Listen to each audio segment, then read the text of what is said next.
So I just got back from a 15-day wildlife expedition exploring the Greater Yellowstone Ecosystem in Wyoming.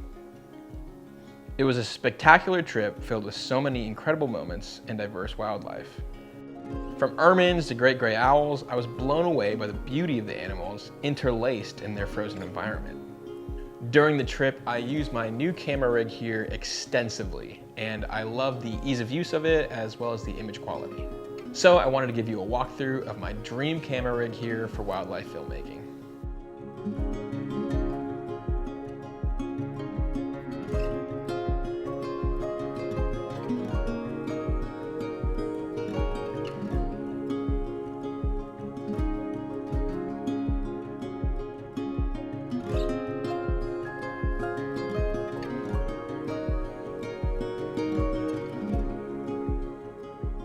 I guess it's best to start from the ground up here. I'm rocking the Sachtler Flowtech 100s with the Aktiv 10 head, and this is a dream tripod setup for any wildlife filmmaking. First off, the lightweight carbon fiber construction means it's fairly lightweight and easy to carry around all day in the snowpack. Sachtler is known for its 3-lever system. Essentially, I'll just flip these levers here and I can adjust the height in just a matter of seconds, which is super crucial for wildlife when you're constantly on the move, maybe following an animal, to be able to change the height if you're on different ground, maybe your elevation's changing as you go uphill. It's super easy to have this system, and it's just a total game changer.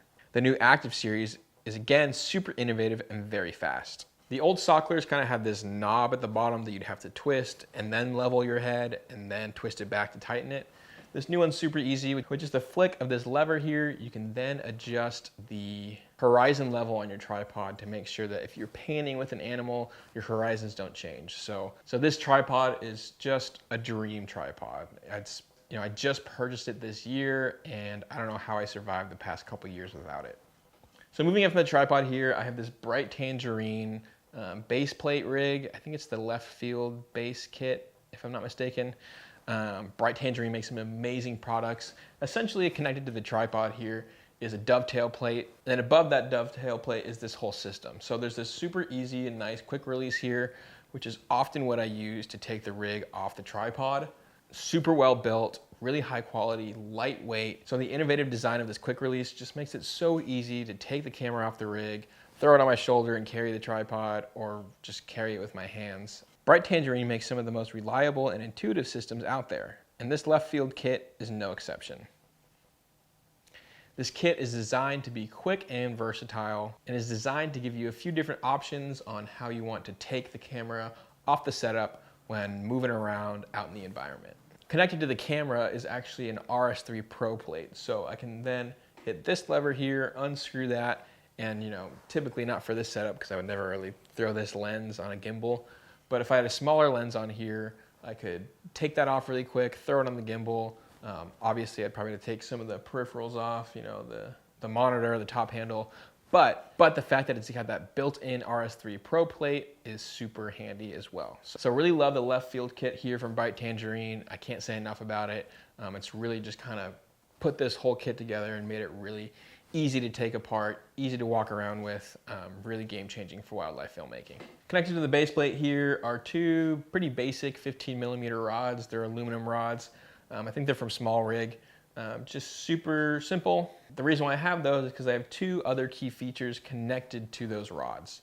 Now the first one is a Small Rig kind of lens support. For longer lenses, it's important to have some sort of support to ensure the weight of the lens isn't putting too much force on the mount of your camera. It's nothing too crazy, it's just a very basic lens support, but with a big lens on there, typically with wildlife filmmaking, where you're shooting with these big, long telephoto lenses. And while my camera does have a locking mount on its mount system, just having that extra rigidity and support from that lens support is really just, it gives you a peace of mind when you're throwing on bigger, heavier lenses. The quality of this lens support is pretty meh, but it definitely gets the job done. I know Wooden Camera has a similar one that's like 250 bucks, but I think the difference between the two is probably not worth the $200 price tag. Also connected to the rods, I have this Tilta follow focus, small pocket follow focus, I believe it is. For wildlife filmmaking, it's so crucial to have that follow focus, to really nail your focus. Focusing here on this follow focus instead of the actual barrel of the lens is a much more fluid motion, and it also, the less touching of the lens when you're filming, the better. When you're focusing a camera, on the barrel of the lens, this is a pretty big movement versus this. So it really just not only makes it easier to focus, it gives you less shake when you're actually touching the setup yourself. So this one's super smooth. It's super cheap. I think it was like 60 bucks. But for what it is with this setup, it's stellar. I don't know any wildlife cameraman that doesn't use some sort of follow focus system. So to really dial in that focus, make sure your shots are super tack sharp, definitely recommend having some sort of follow focus on your rig. Okay, now we're getting to the good stuff. My camera here is the red Komodo-X, and I absolutely love this camera. Not only because of its image quality, its versatility, its small size, its resolution, frame rates. For wildlife, it's honestly perfect. The 6K Super 35 sensor is the perfect middle ground between high resolution and keeping overly massive file size at a minimum. At 6K, it can shoot up to 80 frames per second, which is perfect for wildlife, and also has a slightly cropped in 5K 96 frames per second if I need a little extra slow-mo. The smaller size and decreased weight of the KX means I can pretty much carry it around all day long without wanting to die, and it has all the features and plugins on the back that I could ever really use. Like I said earlier, it has the locking RF mount, which gives me some peace of mind when putting on heavier lenses. The 16-bit red RAW is absolutely stellar, giving me tons of flexibility in post to adjust any imperfections. I cannot say enough about this camera. The images I was able to capture in Yellowstone are... Now the only downside I have with this camera is the super long boot up times. It's quite ridiculous. I don't know why Red hasn't figured this out yet. I think it's like 45 seconds from when I hit the switch to when I can actually use the camera. I've definitely had moments that have passed me by because of the slow startup time of the camera. There's one time we had this ermine, this really beautiful long-tailed weasel right next to the car. I've slowly, very quietly flipped the camera on and then put it on the tripod, and this little ermine was bouncing around for 10 or 15 seconds before I could actually record. And when you have a really short encounter, we only had like a 2-minute encounter with this ermine, those seconds really count. So I love this camera, but that's definitely a downside, and it's quite annoying. I hope maybe in a firmware update they can make that a lot less painful and miserable, but who knows. Okay, now attached to the Komodo-X here, I have a Core Nano SWX 98 watt-hour battery. I have a couple of these for this rig. They slot right onto the KX, and I love their small size. They visually display the battery life in both percentage and recording time, which is nice when I'm out filming all day.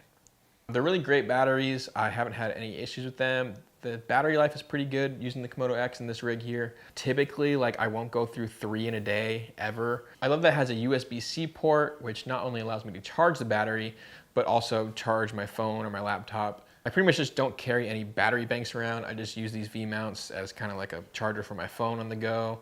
Now on top of the KX, I have the Red Raptor handle, which is a little bit bigger than the Komodo-X kind of compact top handle, but I have decently large hands, so having that bigger handle definitely helps. I love the metal design and feel in the hand, as well as the stop-start button, which integrates directly into the monitor on top of the KX. So as my monitor, I'm using the DSMC3 touch monitor from Red and Small HD. It's a collaboration between the two of them. It's an awesome monitor. It displays a 2K output, which really helps me nail that focus when filming a fox in the field or whatever the case. It's nice that I can really control everything from that monitor, whether it be resolution, frame rates, shutter angle, t-stop, white balance. Everything is just super easy right there on the monitor. I can also see the battery percentage from the monitor with these Core Nano X batteries. Super nice.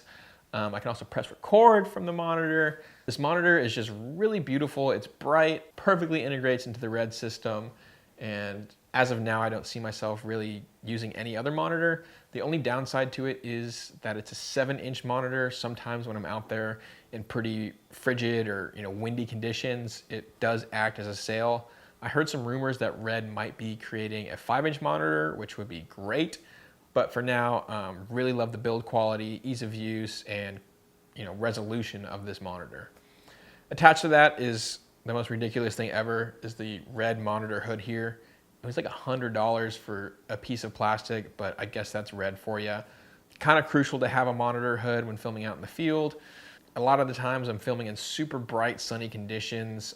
Definitely when I was in Yellowstone, there were some days where the brightness was just exponential when there's, fields and fields of white snow reflecting all the light right to my eyes or right to the monitor hood here. Having that hood is definitely crucial, and I'm super regretful that I paid $100 for it, but it is what it is. In terms of audio equipment, I usually have my Sennheiser 416 attached here on top of this cheap side handle. It's pretty basic and I'm not really in love with the side handle, but it gets the job done, and I haven't really found any other better solutions. Now, typically here on the left side of the camera, I have the red side handle, which is super nice. It's machined metal, feels really good in the hands, has a whole bunch of different, mounting options on it. I really love that little red side handle compared to the other crappy, I think it's Nitsy or something is the right side handle. On top of the red side handle is a cold shoe mount for when I put on my lavalier receiver. Now, in front of the camera, and really what makes this system so amazing for wildlife filmmaking, is the Sigma 60-600 paired with an EF to RF adapter with a built-in filter inside of it. Now, the Sigma 60-600 is a stellar lens for wildlife filmmaking. It's kind of like the baby CN20. It has a range of obviously 60-600, and to be able to get not only those establishing landscape shots of your subject, but then to be able to zoom in really far and get those tight details. Having that range for wildlife filmmaking is so essential. Its image quality is great, and I've thoroughly enjoyed using it in Yellowstone. I also love this big lens foot here on it. It just kind of gives me another point of contact to carry the whole setup, when I'm going through the snow or something. It feels really good just to have those two nice sturdy grips there, just to make sure I have a really good handle on my rig. Now, while the CN20 is the ultimate wildlife filmmaking lens, I'd argue this is probably the second best option. It's 35 times less expensive than the CN20, and for the range, image quality, and relatively small size of it, I really cannot recommend the Sigma 60-600 enough for wildlife filmmaking. Now, connecting the camera to the lens is just a regular Canon EF to RF adapter, but it has a drop-in filter slot for it. And instead of using the Canon variable ND filters, which have pretty terrible colors, I bought this Breakthrough Photography VND, which is great. It doesn't have any color shifting. I think it's a 2 to 11 stop ND, if I'm not mistaken.